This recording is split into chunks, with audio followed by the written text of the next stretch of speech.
Hi, I'm Jenny Greenhill from Canal Fulton Tales of Our Town, and today we're going to interview John Ulmer, which many of you will remember from band at school, playing the trombone, marching behind the majorettes, and driving the Volkswagen. But he's here today. He wants to talk about his father. So if you want to go ahead and start. Well, not my father particularly, but the community band that he started. Mm-hmm. And it's a long, convoluted thing here. This is the last band that Dad started. Everywhere he went, he started a band.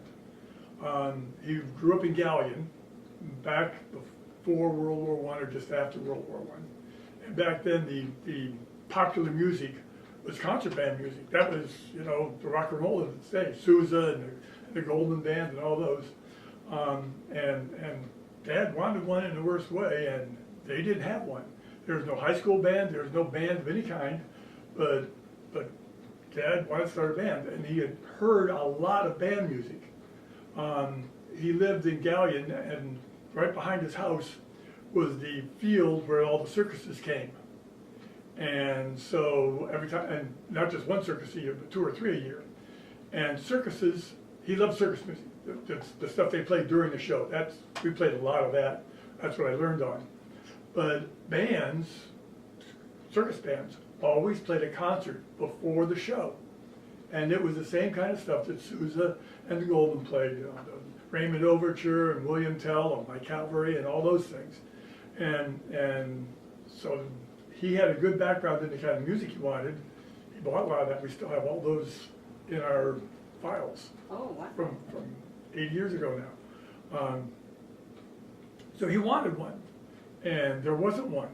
The high school band there was no high school band. There's only vocal music in the school. There's nothing. So he and a couple of his friends decided they were going to start one.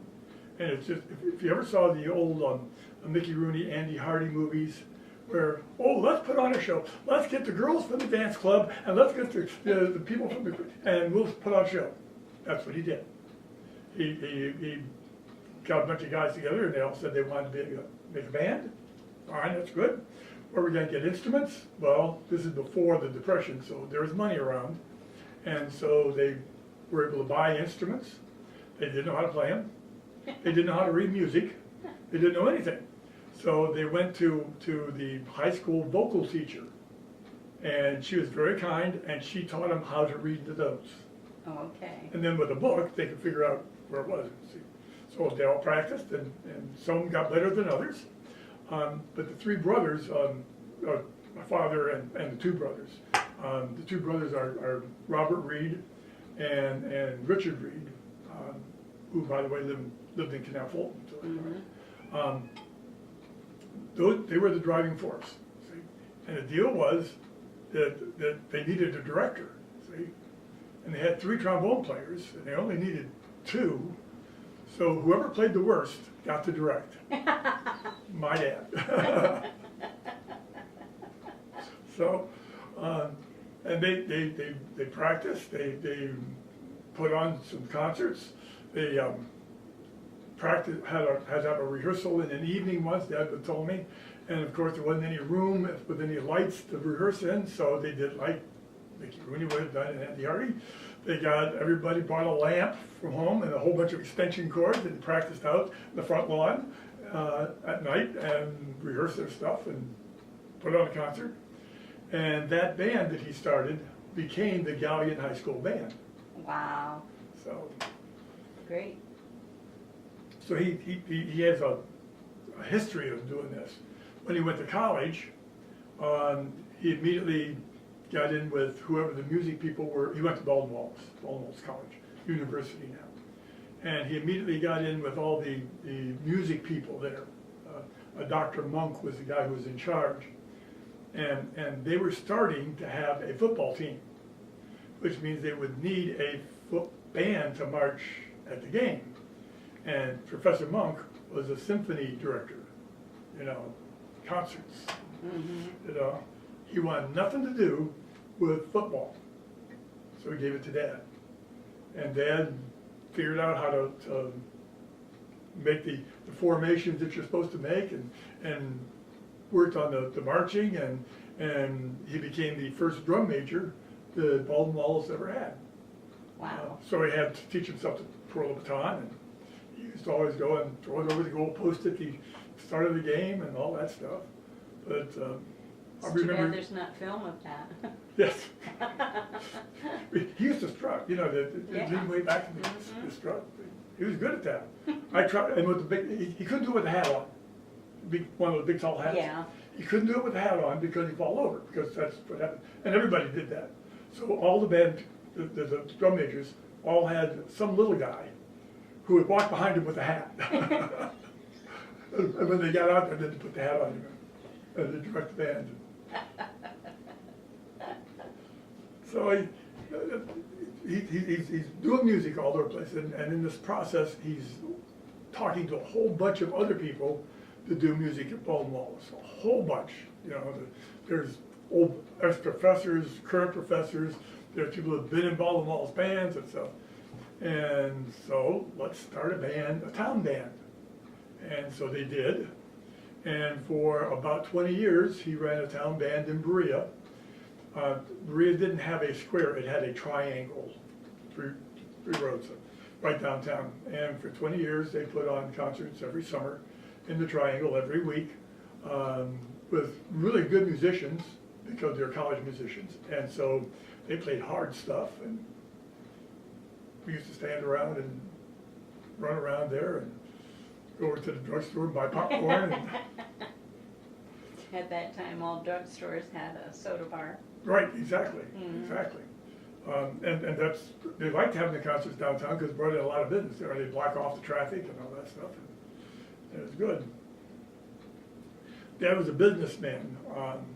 He ran a steam laundry, you know, and during the war, he could make a lot of money because during the war, the workers in the factories, you know, they're working double shifts and triple. They don't have time to wash clothes, and besides, there's no place to wash them. You know, the whole bunch of these people are living in rooms and stuff like that, and so Dad could make a lot of money doing their laundry, and did. And the job was important enough that he avoided the draft. He had to keep going in for the thing every 6 months. But they always said that, you know, that he was vital for keeping the businesses going, and so he did have to go to the draft. Then, after the war, some idiot invented laundromats. and so things kind of turned bad for the business. And so we had a cottage at Loon Lake from my 5th grade, about 1953 or something like that. We had a cottage at Loon Lake. We built it right next to the beach. And so when the business got bad, we sold our house in Berea and we moved here. Dad continued to run his laundry, but he was driving 50 miles both ways to work. But we grew up at the lake, which was neat, you know, swimming every day, riding our bikes. You know, it was great. But Dad was going back and forth. But in the process, he couldn't have a band in Berea because he wasn't in Berea when they had rehearsals. He was at Loon Lake. So one of the friends he had that started the original band in Galion lived right up on the hill over there on Canal Street, overlooking the canal. That was Bob Reed. By the way, Bob Reed marched in the first Ohio State Script, Ohio. Oh, really? Him and his brother, Wow. which is something. And Bob Reed lived to be 104, just died a couple years ago. But we knew that he lived there, so he and my dad got together and said, we need to start a band, you know. Well, that's fine. Dad had all the music. He didn't know who the players were. Bob knew the players. He played sometimes with a group called the Tired Tigers in Massillon. And that was a core group that they could use, you know, we know this guy can play trumpet, this guy can play this. Now, does the guy that play trumpet, does he know a clarinet player anywhere? Well, they organized a band, and the Clinton band, not Canal Fulton, the Clinton band got started. And we practiced and played concerts and stuff wherever we could play. If anybody was having a festival, we played at the festival. We played at church festivals. We played out in a country church out by Marshallville. When we started playing, all the cows came over and looked. See, as we were getting ready. When we started playing, them cows left, hightailing it out of there. We played and we did a lot of stuff as the Clinton band, mostly because we were practicing England. We practiced at the basement of the new bank, which is now the City Hall. Mm-hmm. We practiced down there. And that's where I learned how to play trombone, which I still play in a variety of groups. The problem is we never could play much in Canal Fulton. Couldn't get an audience. Never have been able to get an audience. The band we have now is a fine band, still can't get an audience in Canal Fulton. So we play everywhere else. But we in the process of all this, we started practicing at the Canal Fulton School and then at the high school for a while.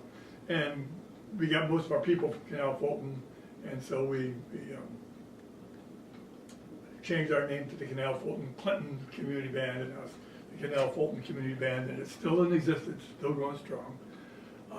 A lot of people that were in the high school band, just a lot of them, played in Dad's community band. And so they played a lot more variety of music than they would have if they would have been just in the high school band. And they became much better players because of it. Dad's music, if he's playing circus music, that's loud and fast, very fast.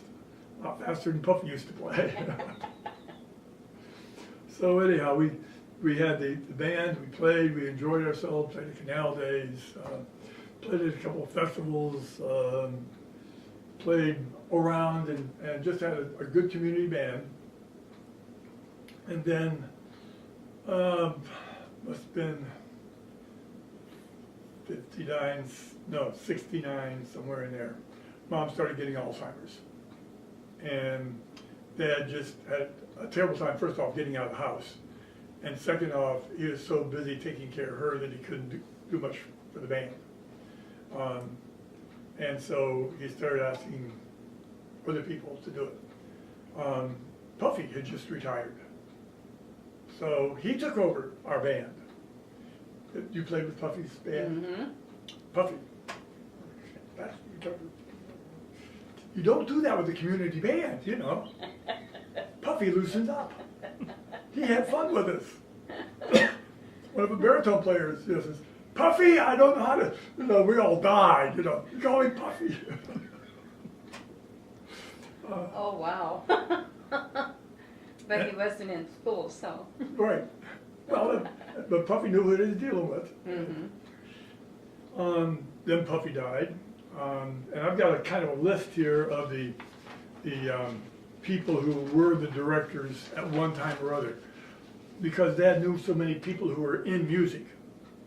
All he had to do was talk around saying, I need somebody to direct. And a whole bunch of people who were good volunteered. One of them was Roy Estep, who was a high school band director once and was directing his choir after he retired. He directed for us for a long time. Then he got so that he couldn't stand up on the podium anymore. We had Puffenberger, it was Puffenberger first, then Roy.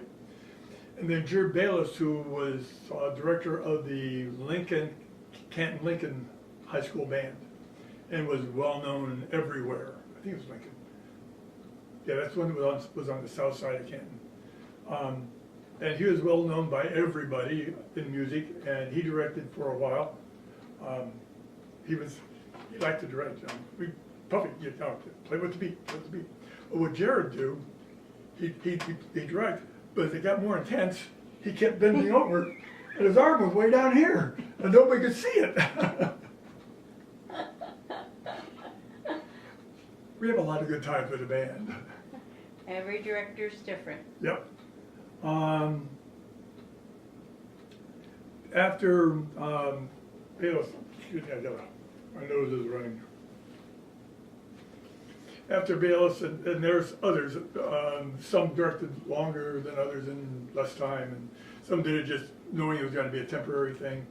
But finally, when Dad died, and when all these other directors are directing, it's really Dad who's in charge. But he's the one that got the places to play, and he's the one that made sure all the stuff was there, and brought the bass drum, which is, at that time, that's all we had that belonged to the band was the bass drum. And when Dad had to get a new car, the deal was, there's a station wagon down here at the Ford dealer.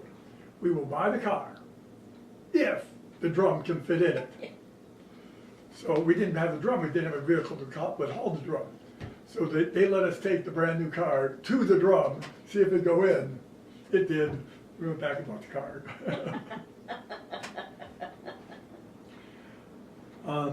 By the way, in all of this, I told you Dad's business went kind of kapooey. Yeah. He came down here to live, and finally his business really just went into the toilet. He sold it he got a partner, and then he sold the rest of the business to his partner, who immediately knew that the city of Berea was going to redevelop the land, and he could sell the building for a lot of money, but Dad didn't know that. Oh. So that was pretty darn broke. But he went up to the high school principal, superintendent, and I don't remember his name at the time. But he talked to him, and they needed teachers, bad. And their state had a program then, that if you had graduated from from college, in anything, you had graduated in business, then you could become a teacher, provided you went to college and took the education courses that you needed, but you could teach while you were doing it. So Dad did, at Northwest, taught 6th grade, and of course, not being a full-fledged teacher, he was the lowest paid teacher in one of the lowest paid school districts in Ohio. But kept food on the table. Anyhow, when Dad finally died, we needed somebody who could really take over the whole band, the whole thing, get booking for the shows and all that stuff. And Charles Haas, you remember Chucky? He is extremely talented and dang near everything. Mm-hmm. And he took over the band and did a very good job. He was a showman. He wasn't just a director. He knew how to put on shows, stage shows. He knew how to play to the audience. Yeah. And so we had a very good band that played the kind of stuff people like to hear.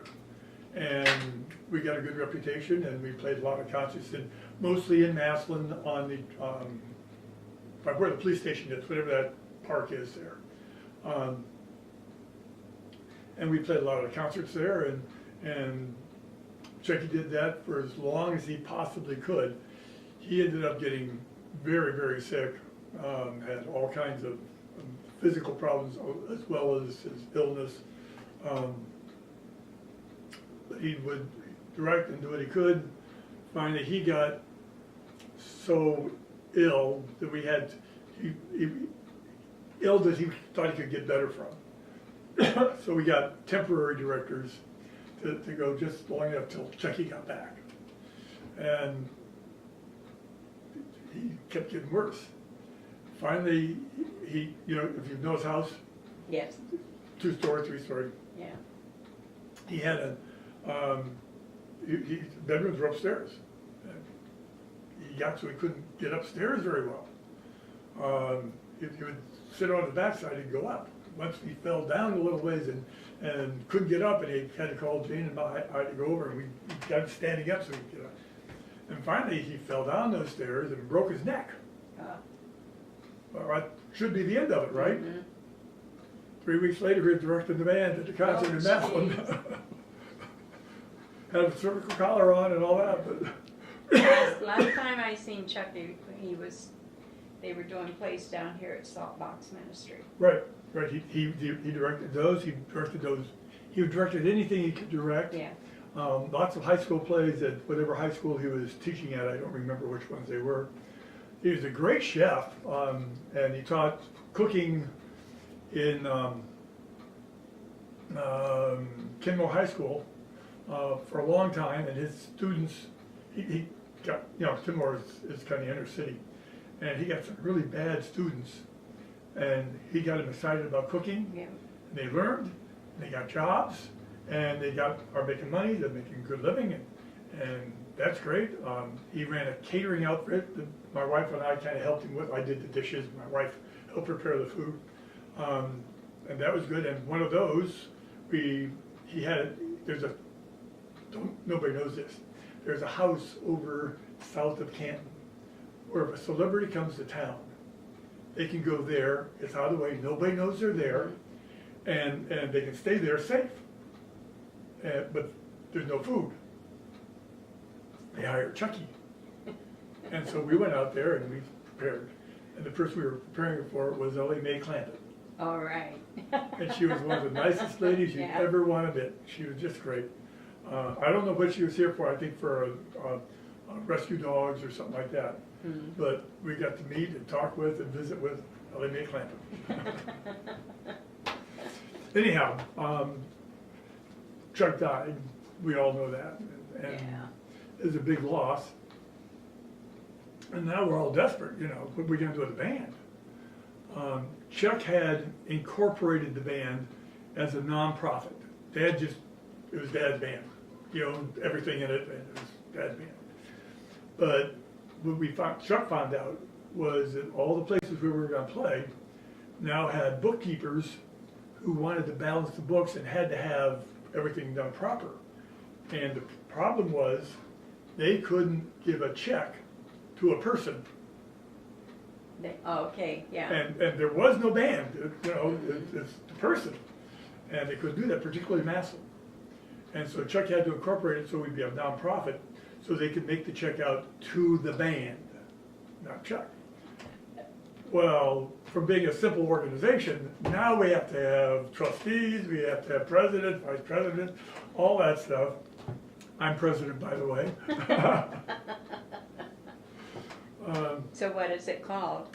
Well, unofficially, Chuck, I don't know what was wrong with the name we had, but when he went to incorporate it, there was problems with whatever he came up with. So officially, we are the Clinton Canal Fulton Music Makers, something or other, doing business as the Clinton and Canal Fulton Community Band.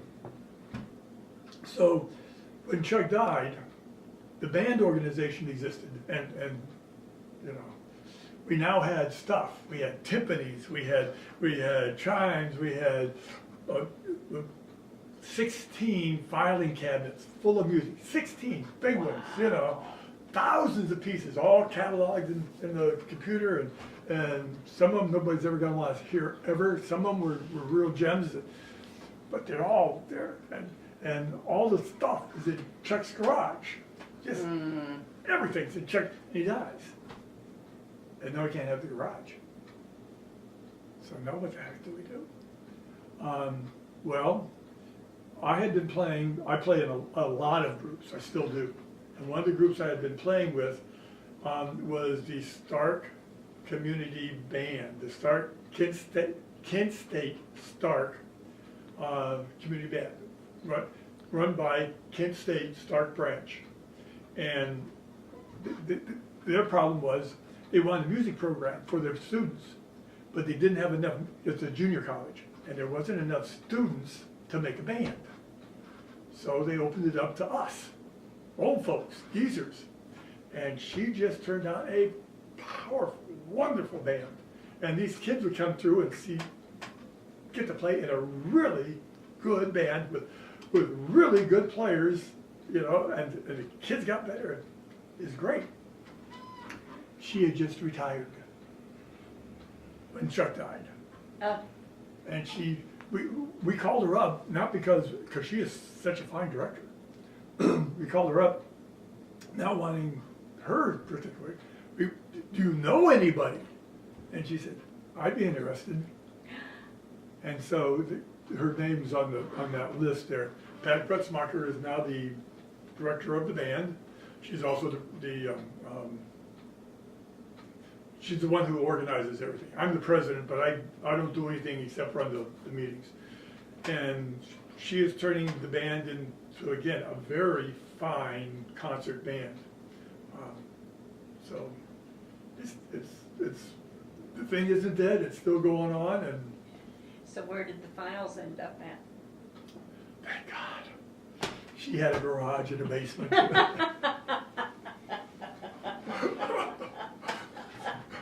But yeah. She was a blessing. We made arrangements. We bought a U-Haul truck. We put them all on the truck. We put them in a garage because a lot of the music is just garbage music. They had a lot of other guys who had music give it to him, and some of it was good, some of it was bad, some of it wasn't complete, so it all had to be sorted.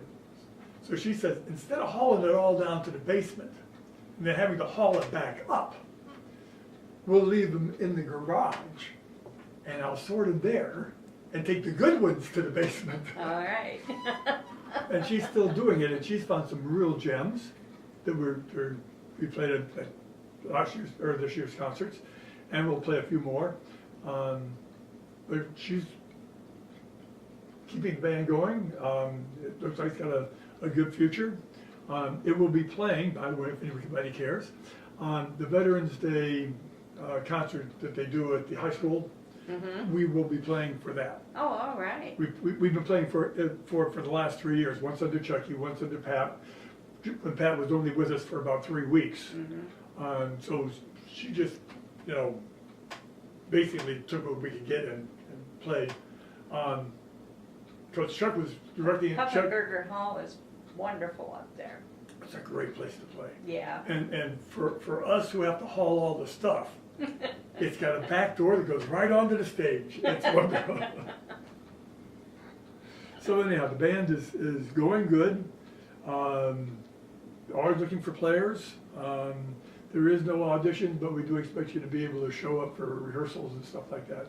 And Pat is aiming for better players if she can get them.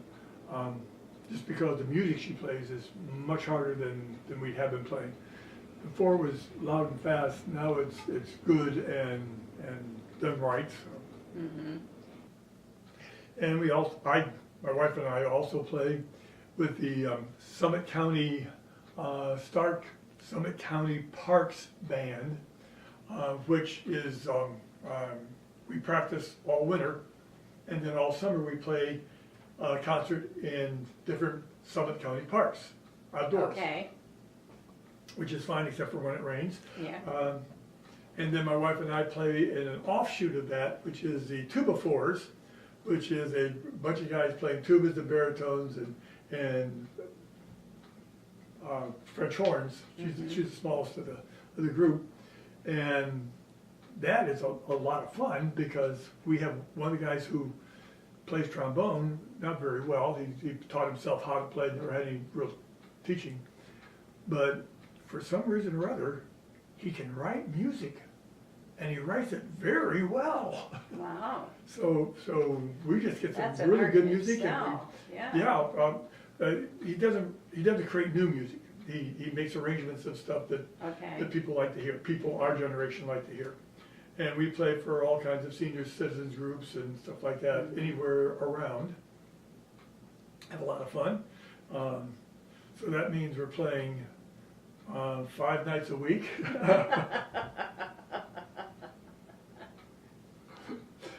For me, I'm playing tuba in 2 groups. I'm playing baritone in 1 group. I'm playing trombone in 1 group. It's good fun. Well, that was one thing about playing trombone. We got to march in the front line. Yes. Yes. We didn't dare be behind anybody. But for me, because I was tall and, the girls were not hanging around me, right? But you got to stand up there and listen to the girls talk to each other and find out what was important to them.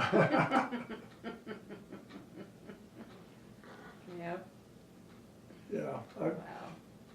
I enjoyed the high school band. When I started, I wasn't very good, but by playing in Dad's band, I took over first chair when I was in my junior year, then was first chair for my senior year, and that's when I finally realized that I could actually play something, you know. So, You've been in music a long time. yes, and I plan on playing until they take the horn away and put it in the casket. Put it in the casket with So, you, huh? Yeah. Then you'll get to play in heaven. I hope they play circus music up there. Yeah, circus music is, but my favorite was always the William Tell. Yeah, well, we got it. Have you ever played the whole thing? Yes. Because the whole first part is the flute, da da da da da da da. You know, not the Lone Ranger theme, but Yeah. And then we got to go over to the watch a concert over in Canton one time, and they played it. A big orchestra. oh, And they yeah, played it. yeah. To hear it with an orchestra playing Yes. is a whole different thing. It than, is. And I've heard an orchestra do it too, and it sends chills up your thing. Oh, it does. That in the 1812, which by the way we have the music to that too. All right. And this is no lie. We had a drummer who was in the band, and we were playing outdoors someplace. I can't remember where. And we got the 1812 Overture. And this drummer owned a cannon. He was a Civil War reenactor, and he owned a cannon. And he brought it. Oh, boy. Well, that thing went off, I almost swallowed my I mouthpiece. bet. You have to open your mouth when they shoot them off. Oh, boy. They tell everyone, open your mouth. I used to go around to a lot of the Civil War battlefields. Oh, yeah, yeah. Well, this guy, I was a history teacher for my entire career. I taught over at Cruston, which is just across the line over in Wayne County. And I was a history teacher. And this guy who was our drummer and had owned the cannon was at a reenactment of Gettysburg. And he brought back the tape that they make, you know, and they kind of tell a story, you know. And that was fine, and I used that in my class. But the one that was really good was the raw footage of just the battle. They just kept those cameras going for whatever was going on, and you got to get a feel for what it was like, you know, just the constant bang, bang, bang, bang, bang, bang, bang. You know, they didn't have machine guns in those days, but bang, bang, bang, bang. The bullets are going and the guns are going off, and then because they're single shot guns, you know, if the enemy is coming at you in a lot of numbers, you can't just take pot shots at them. You got to stop them with a lot of bullets, and the only way to do that is that stand in a line, shoulder to shoulder, and you all fire at once, a volley. So while this thing's going bang, bang, bang, bang, boom, you know, there's a volley going bang, bang, bang, bang, bang, bang, boom. The front line would shoot and drop down, and then the second line would shoot. The second line would shoot. Yeah, but for my students, it was a real eye opener. What fire shooting and fighting was like in other days. It was something. Yeah. So anyhow, that's the community band, and we hope it has great. That was wonderful. a long future. Yes. If we could only get, this is an ad, if we could only get some of these people who are in Puffy's band to show up at rehearsal. We'll have to talk to a few. Yes. We'll get Gary Johnson. He played the drums. Oh, we can use drummers. We can use drummers. We're having a terrible time getting drummers. We got a couple guys who have a lot of enthusiasm, but can't read music very well. Oh. We have a couple of very good drummers, but we don't have enough to go around. So yes, if you know Gary Johnson and you can convince him to come in and play. We will. He said something about your dad's place having all of the daylilies. Yes, that was Dad's recreation. We had behind our house at Little Lake, which was right next to the beach, couldn't be better. I learned a lot about the girls.